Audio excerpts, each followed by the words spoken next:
The story of the American Hearse is more than just a history of vehicles. It's a journey through technology, culture, and our changing relationship with death.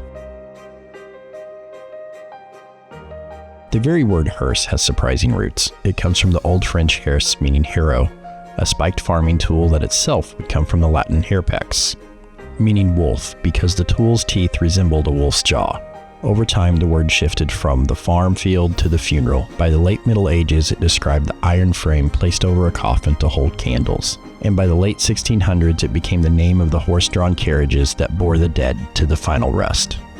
Long before there were cars, the dead were carried on wooden platform called biers. These flat frames with handrails allowed mourners to carry a body to its grave. By the 17th century, as coffins grew heavier and journeys grew longer, horses took over the work, pulling simple funeral carriages. By the 19th century, these carriages had become elaborate works of art. During the Victorian era, undertakers commissioned ornate vehicles carved from mahogany with glass panels, tassels, and lanterns. At the 1893 World's Columbian Exposition in Chicago, visitors marveled at the Cunningham hearse.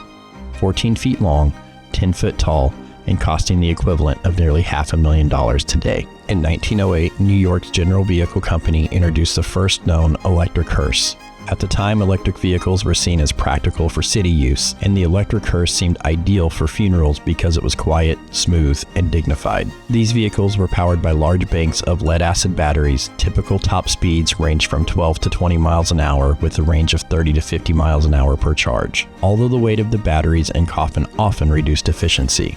Charging took hours, usually overnight, and required access to a direct current station, still a rarity in many towns. While dignified, electric hearses faced steep limitations. In 1909, Crane & Breed of Cincinnati unveiled the first gasoline funeral coach, while Chicago undertaker H.D. Ludlow commissioned a hybrid carriage mounted on a motor bus chassis. Both offered greater speed, range, and reliability, quickly consigning the horse-drawn hearse to history. From that point on, the American hearse would continue to evolve, crafted not by car companies themselves, but specialist coach builders. Artisans who purchased Cadillac or Lincoln chassis, lengthened the frame, and created vehicles designed solely for the final journey.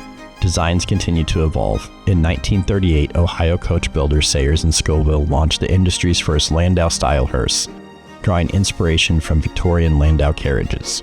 These hearses featured a padded leather or vinyl roof complemented by sculptured S-shaped Landau bars on the rear quarters, decorative touches that evoked a semi-convertible top. The Landau design quickly became an industrial standard, and its silhouette remains iconic in funeral car design to this day. By 1956, models like the Cadillac Eureka represented the height of post-war funeral coach design. So this is our 1956 Eureka Cadillac hearse. The very first hearse that my grandpa ever bought whenever he purchased the funeral home was a 1956, and so it's something that my dad was always really interested in getting back.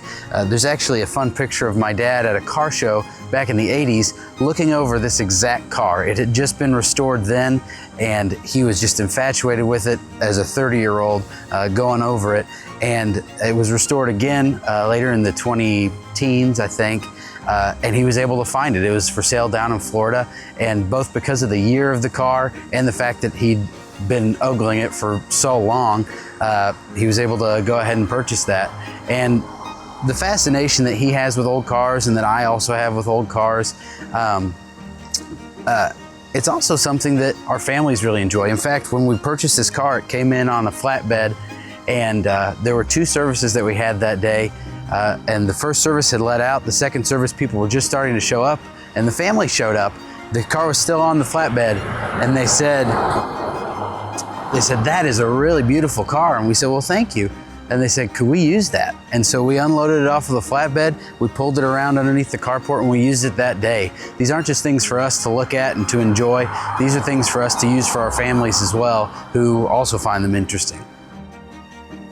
So we're actually pretty grateful that we have a good deal of history about this hearse. This is a 56 Eureka, and this was really their top-of-the-line hearse, and Eureka was a top-of-the-line coach builder at the time. This car, brand new, was purchased in Michigan City, Indiana, and it was over $9,500 in 1956. So that kind of tells you the level of car that this was. It's what's called a three-way, which means that you can open either the back door or either side door and load in. So I'll kind of show you how the table in the back works. You have to unlock it, and then you can slide it out.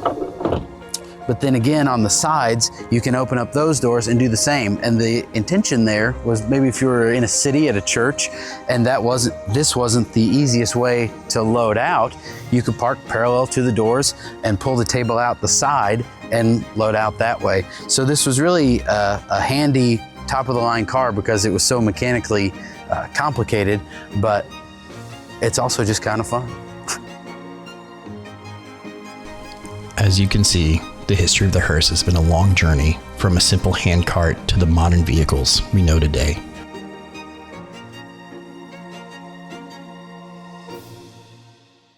Stay tuned for the home part 3, where we continue exploring the legacy of Dorsey Howe. Special thanks to Kenny and Taylor Howe for granting access to make this documentary possible. Download the Lebanon Now app for alerts on upcoming episodes and exclusive extra features. This has been a Lebanon Now documentary presentation.